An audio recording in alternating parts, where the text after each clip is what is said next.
Hello. Fathead, Hello, fathead. How are you doing? what's up? Nice to meet you. Nice to see you. Good. Oh, I love you, bro. I love you too. All right. How are you doing today? I'm good. Today's Feeling been good. a busy day, Today's a party celebration for you. for all of us. Family getting together, enjoying one another. So, not just me, for all of us.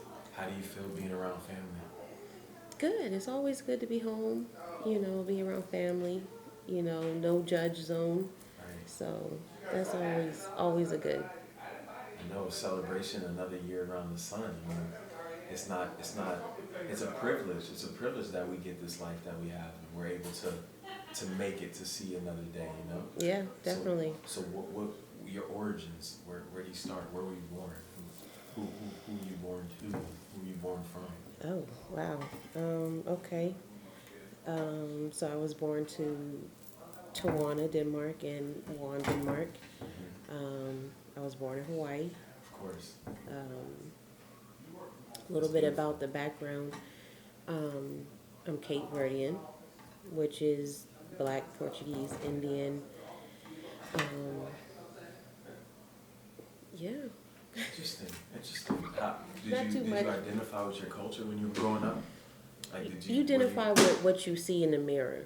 That's what I would say. I identify with what I see. Black. I really didn't know I was as diverse until I went to my first funeral with, my birth mother's side of the family, and seeing my cousins who blonde hair, blue eyes, you know, um, and seeing the spiritual background with the Indian side. We have a medicine man in the family. Um, so that's really what woke my eyes up. Seeing that going through the funeral wasn't a traditional funeral. I mean, we danced around the grave. We didn't even let the people shovel the dirt in the grave. We did that ourselves. And we stumped barefooted and all. Um, the medicines man name is Guy. And after we got done with the ceremony, eagle flew over, and that was like a signal for us that Nana Quack Quack is peacefully rested. That was her Indian name. She was named the eagle. So yeah, that's when I first realized like how diverse I was, and um, just from a heritage standpoint. Mm. So, at what point did you start to implement that spirituality into your life? I think it's always been there. I think it's always been there. I think the older I get, each day that goes by, the more curious I get about it, and I want to learn and learn from others. So I think it's always been there. Once I got old enough to really understand what spirituality is, it's not just about going to church, every day. It's just really understanding life and what your belief is and how you take and on life and what you see in life, your experiences. Um, and I think every day it just gets enhanced more. As long as you're willing to feed it, it's going to grow. I mean, every day is an opportunity to learn and get more in tune with self. Yeah. I don't know where my spirit, I don't have that connection to a community of people who are all spiritually connected. It just kind of touched me that way, as far as family is concerned, Yeah. I'm more on a religious side, not necessarily the spiritual The spiritual side. side, yeah. So the spirituality came to me a little bit later in life, but once it got me, it got a hold to me. And so I think that's kind of our connection as we were growing up. It was like we couldn't really put a finger on it, but Right. we always had this spiritual connection amongst each other that, And the questions that arose when certain things happened, or our opinions, or our views on how we look on certain things. Yes. Yeah. I know it's incredible. So what are your practices as far as spirituality is concerned? Um, I try to meditate. I'm not gonna lie, I haven't meditated as much. Um, being that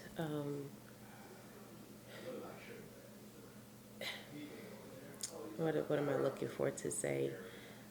You can read the books. I've never really just I went to the library and looked for books. So you're like naturally I intuitive. I take in from the experience what's in front of me, what's given in front of me, and I learn from others. Just talking with other people, that definitely is an insight because listening to somebody else. But outside of meditation, I like to burn sage. Sage is always good. Music. Um, I don't. Me personally, music is very strong spiritually for me because that's always been there. That's something that's been in generation back. Music and which can allow you to meditate. So, Of course. um, Have you found it harder to meditate during these times? Like, what is it? What's preventing you from getting in that natural rhythm of meditation?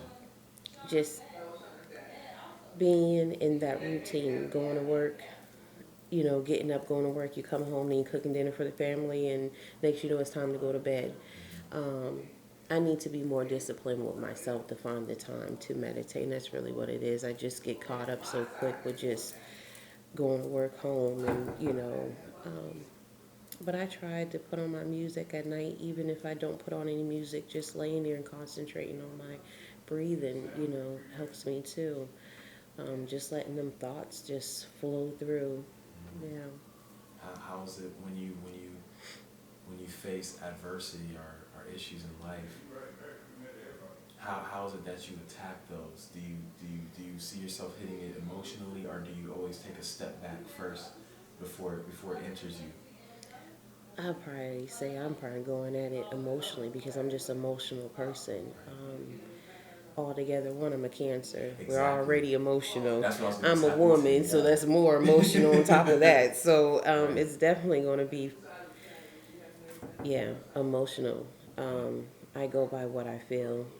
Um, and Your mother is very spiritual yes. being as well. I was pleasured to really sit down with her and get a grasp of who she is and the energy that she possesses, and that left an impact on me. Just a little bit of time we Yeah. spent together, Yeah. and I'm sure she felt some love and energy from me as well. She, So yes, she has given me a lot of insight, especially when she's took on Buddhism as a philosophy of life, and really just channeling all the positive energy. We all are here for a purpose and a reason, and remembering that. Especially when we're going through situations day to day, even if it's something small, or I drop my ID card, can't find it, and you quick to panic and think the worst. But sometimes we have to remember to just kind of breathe, take it in, try to relax as possible, and not let the stress overcome. Um, but yeah, she's a great teacher. She's taught me a lot. Meditation was the first thing with her. Actually, my first meditation I was taught by my nana. really Yes. interesting. I remember we laid in the bed and she said, she asked me, have I ever meditated? And I told her no. And she How old basically, are you? How old are you? oh man, I was adult, but I just hit maybe my early 20s. Um, So yeah, how did she walk you through that meditation we process? laid in the bed. There was no music or nothing. And first she taught me how to breathe in, and you kind of hold it for that couple of seconds, and then you release out through the mouth. And for me, it was like breathing in the positivity and you're releasing out the negative. And once you go through the breathing, you lay straight. You want your palms out to the side. That's the position that we were in. And I remember after I was breathing, and she says, if you want to pray, this is your time to pray or talk to God. Or if you just want to let your mind just relax, let it do what it's going to do. And I remember laying there and I got this vision of this car. Well, it was kind of funny because the next day I ended up getting a brand new car as a gift. And I don't know if it was the meditation of the timing, I didn't know. I don't know if maybe it was a sign or something, but yeah, that will always stick with me. That my first meditation. I remember once I was relaxed, and I seen this vision of this car. I didn't know where this car was. Never seen this car before, and the next day, Tawana surprised me going home. We went straight to the dealership. She said, "Okay, you're driving the rest of the way. I bought you a car." So that was a blessing. But um, little things like that have always kind of happened to me. Even if you want to get a little deeper, I remember being about, oh, I don't know, maybe 10, if that. We were living in Lubbock, Texas. And the way my room was, I could lay in the bunk bed and look out into the living room. There was a sectional. And at night, she worked nights, so she wasn't home. Um, I remember seeing almost like Jewish people. They had the long beards and the tall hats, and they had these canes, and they were kind of like sitting around like they were having this meeting. Um, and ironic for me, I wasn't scared. Um, and it just felt so real, you know. That would, for me, was my first time that I experienced the other side of the life. Seeing that What do you mean when you say other side of your life? What does that mean? spiritual side, seeing spiritual beings. Um, I think now going back, wondering what land was that we were on, because they were such from a back in the time day, the way that they were structured, that came. Um, yeah, and then after that, I got to see some family members. Um, I have dreams of certain things. I get visions. Maybe describe to me a vision of yours that kind of reigns supreme in your mind when you think back on what comes to you. I could just see a whole scenario. I kept having this vision of this big building. Um, this is when I had just got out of high school. And I was transitioning over. I kept having this vision of this building. And when I left high school, I ended up going to Job Corps. And I remember being on the bus traveling to Job Corps. And when we were coming down the street, it was the fence in the building, that same building that I was having visions about. So it's almost like a little insight of the future, maybe. Yeah. Okay. Okay. Yeah, I mean, visions come to me too, you know? Like, I tend, when I take the most time with myself and I'm really in that meditative state, I see the world from like a clearer perspective, and I can kind of separate things, and I can kind of see through things and kind of see past things, and that's when I do my best thinking, because it's like I do a lot of addition. I see things that have transpired, and I'm like, oh, this is where things are headed. Right. Oh, the future is getting clearer, because I'm starting to take time to myself to kind of manifest it out into. And you're tuning yourself into it. I do believe that everybody has a gift. It's all about if that individual is willing to attune themselves into their gift. Some people, they don't believe this, or you can't have this conversation with everybody because they're not going to understand. They're not receptive. They're not receptive to it. But yes, I believe the more that you attune yourself, the more enhancement you will get, the more spiritual you become stronger.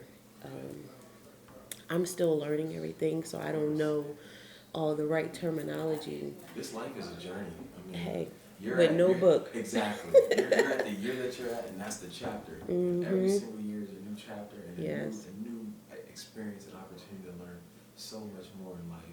And so, as long as we're willing to learn and we're open and receptive to all the new changes and adaptations that come into our life, then we're forever powerful, because there's no limitation to the power that we hold, Yes. And so I think that's beautiful, that you're even in a position where you understand that there's so much more to know, Mm-hmm. and there's so much more room to grow, Mm-hmm. and you're ready for it. You're committing yourself to that journey. There's different levels. Is exactly. You gotta go through the levels. Exactly. Because everything's not gonna be given to you all at once for you to sort it out and figure out all at once. Right. We do have some time. We don't know how much time, but we do have some time to get it together, to figure out, to even experience. I think even experience is a big thing, to go through it. Yeah. And that's what I'm saying. It's like we don't know how much time we have, right? And that's kind of the conflicting energy towards us wanting to know everything, is that Mm-hmm. we have to also take time to not be so in the future, and kind of understand that now is now as well. And Mm-hmm. that's why I kind of embraced these moments and want to capitalize on these moments Yeah. as best as we can, because Yeah. there's going to be a time when we're separated again, and we don't have this moment. Yeah. We can look back on this Mhm. and Exactly. kind of reminisce on the love that we have for each other, Mm-hmm. and always keep that. So, speaking on love, I know we spoke on your mother, so how was your relationship with your father? Our father. Our Father, yes. It's Right. great. Now it's having the father. You have your parent, you have your father, but you also have a friend and somebody that you know is going to constantly always have your back.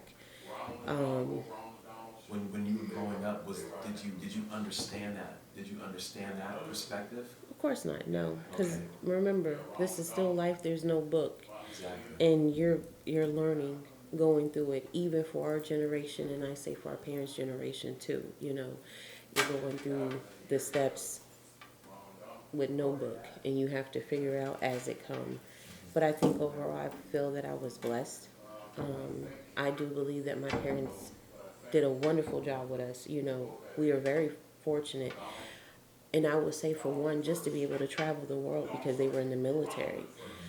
Because a lot of people don't get the opportunity. They've been in the same area, known the same people, and they don't never have venture outside of that. How did that relationship with him affect the person that you are today? How did that impact that? I'm coming. I see, yeah. I'm coming. I don't know. I mean, listen, I think I probably may have some daddy issues. Explain. I mean, we're here. Explain. And you don't. And it doesn't have to be an issue. I don't, yeah. I think that I think that's probably the things that common thing yeah. that people say, and it could Right. be a line of a bunch of things, and it may not even be bad, but Right. I don't know. I kind of felt like with me growing up a little bit, you know, my parents worked hard. We were latchkey kids, so they weren't there every day. And when they were there, you know, of course we did stuff, but we never talked about in-depth stuff like this. We weren't able to have these really one-to-ones, getting your feelings, how you feeling about this, and probably till we got grown. And I don't know, maybe because our parents, the way that they were raised, they felt like, okay, you're a child, you go to school, you get your grades, as long as I'm taking care of you, feeding, you know, whatever. But we did have conversations. I don't think they were as deep, but I know that for me, and it may be because I felt a lot abandoned, not just from my father, but maybe from both of my parents, because they were in the military, and I was kind of bounced around until I got, you know, with dad More stable and mom. environment. Yes, a more stable environment. That's probably what I was saying. So as you were growing up, being that you were moving a lot, bouncing around from home to home, how did you develop your identity? Did you have to separate yourself from that kind of Oh, wow. situation, or how did you develop your own identity itself? I don't think I really developed my identity till I got an adult and really just living on my own and being by myself. Growing up, being in school, I think I was more concerned about just trying to fit in with I guess the Cool people, kids, the people that were around. Being in school, and one, going to school that's not in states. I went to school, a lot of schools that were overseas. Um, so I think it was just really, I just wanted to fit in and have friends. So I really didn't really kind of just figure myself or just be like, oh, I'm going to step out the box and just do me. That was kind of foreign to me. I wanted to fit in. So if I knew I was jumping out the box to do something different, that wasn't going to give me the results that I wanted. So I kind of kept a lot of that to myself. But once I got to an adult and being by myself, that's when I really learned who Juan was. Um, and then socially, I became Genesis. So explain to me Genesis. Who is this? I know Genesis means beginning, correct? It does. It Okay, means a new beginning. So how did this new persona or persona come Honestly, about? you want to know the story behind that Hell name? yeah, give it to me. Yeah, what's up?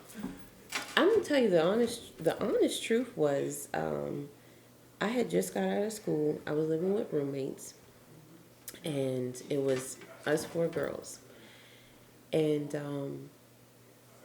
two of them had jobs, and me and another girl didn't have a job. And it was like we were looking for jobs, but we were being picky too. I don't know how we 19, 20 years old trying to be picky. You know, we say we want a job, but being picky talking about no, We we don't ain't. want that job. Yeah, we ain't working at McDonald's, so we ain't going to Burger King. You know, so it was kind of that kind of stage. And the other young lady, she was like, "I'm going to the strip club." I said, "Well, listen. You do that because I'm too shy to be getting on stage showing my behind." I'm like, I'll go sell drugs before I do that. And somehow I ended up finding two people out the neighborhood. I don't even know where these guys came from, but I was kind of going to be the middleman, you know, just help find the customers for y'all. And I remember telling them, well, y'all got nicknames. I don't want nobody to know my real name. So they were just like, okay, we're going to call you Genesis. That's Now, interesting. just I didn't know that. for the record, I never sold any drugs. Right. I ended up leaving, but that name always stuck with me, and I ended up going back from living out of that roommate situation. I ended up going back to my father's house, to our father's house, and that's when I really got myself in school. I was like, okay, if I want to do something, I need to get back in school. You know, if college is not for me, what can I do? Let me go get a trade. So that's when I went to nursing school and ended up getting a job working for the state in the mental health hospital. And I said, well, this is a new life. So I'm going to take on Genesis as a new beginning, a new life. And I went and got it tattooed on me. And I tell everybody, you know, my family calls me Lawan, but my friends and outside, you know, you can call me Genesis. Yeah. Okay. So you're Lawan, you're Genesis, and you're Fathead. Fathead for you. I'm Genesis to the world, and I'm Lawan for family. Yes. Okay. So growing up and being on your own, because you kind of jumped out there a little bit earlier than the average person, right? So I did. I left the house when I was 15, going on 16, and I ended up going to Job Corps. wow, that is a bold. Do you know? Do you know why I ended up leaving the house? I just remember you leaving and being like, "Damn, my sister is gangster. She's just boogie on here." Listen, I was kind of lonely after you left.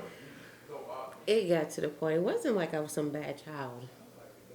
But our mom found condom outside the window, so I guess she assumed I was already, you know, you doing something. Why these condoms out the window? In school, it wasn't that I wasn't interested and I didn't know how to do the work. We were coming from Hawaii and coming back to the States, and they were talking about taking a high school graduation test. And I'm like, we've been learning Hawaiian history. Half the stuff I'm not even sure if I'm even going to know. So that made me kind of nervous. So, but I ended up getting in trouble. But, you know, of course, your parents want to make sure that you succeed, and they're going to find any avenues to try to make sure that happens. So the opportunity for me to go to Job Corps came about. I can still go get my high school education and even learn a trade. So that's how I ended up leaving home about 15, 16, going to Job Corps. Okay. Yeah. Okay. So going through everything you've been through, and being, you know, a teenager who has a lot to try to understand in life, how did that affect your relationships with your significant others? That was rough. Because remember, I told you I still didn't know who LaJuan was. I was still learning that part. And it was more so when it came to the significant others, I just wanted to be accepted. I just wanted to be loved. So I kind of was willing to go through whatever at the time. It may or may not have been healthy, you know. Um, I didn't recognize the signs so much at front. I'm not going to say I just ignored them, but I think I was just looking for something that I just wanted to be comfortable. I just wanted to be happy. I mean, I think that's the ultimate goal for everybody. And when you want something so much, um, you tend to find yourself in situations that you shouldn't be in. But it was rough. I mean, I've dated guys that, you know, probably didn't want anything good for me, you know, and I probably was just falling because, like I said, I was just looking for somebody to accept me and to love me, you know, so I can have that. But yeah, that has been rough, my dating life. But you know, now I found somebody who I've been with over 2 years, and it's still rough, you know, because my past and the things that I went through, I'm very aware now consciously, you know, and I'm looking for somebody that's going to be as conscious as me, you know, and wanting to help each other. No That's a tough relationship, find. It's a yeah, tough find. Absolutely. no relationship is perfect. But I've learned that things that we've been through from our childhood does make the person who you are today. Um, if I could go back and change things, there's probably some things I could want to say that I would not have wanted to do or would not have wanted to say. But I know that all those things, those trials and tribulations that I went through, that is the woman that I'm here today. And it's still a work in progress to be able to balance, to take control of your past and not allow it to control your future or even your present, you know.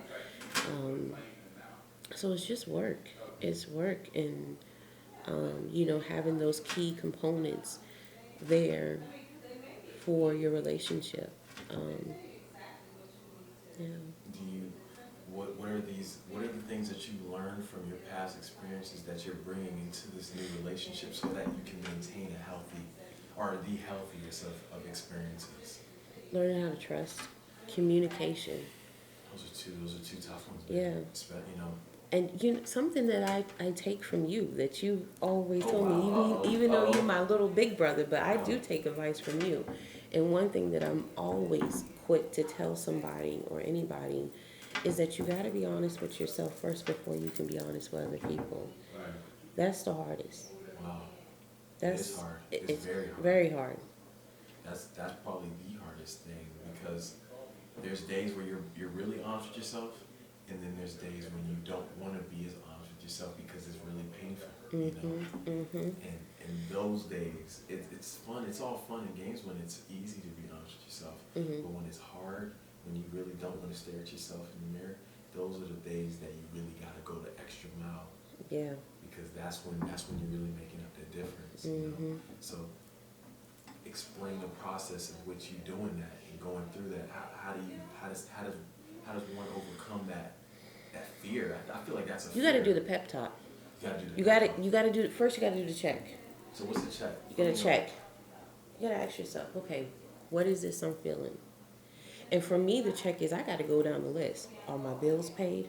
Yeah. Because you want to figure out where the stress, where is this feeling of displacement is coming from? Because that's, I guess, how the best I can describe it. So you got your bills paid? Yeah, you paid your bills. You got a roof over your head? Okay, got that. Got a job? Got that. Got your car? Okay. Well, what happened today? Did somebody say something to you? If you got, you know what I mean? You got to break it down to find where the root of it is. When you can get to the root, then that's when you can really deal with Problem solution. yes. Exactly. Okay. I'm with you on that. So Yeah. so as far as a relationship is concerned, do you feel like a lot of the issues that you had in relationships were because of internal issues or because of the personality the conflict of interest between two parties? It could be both. Okay. It really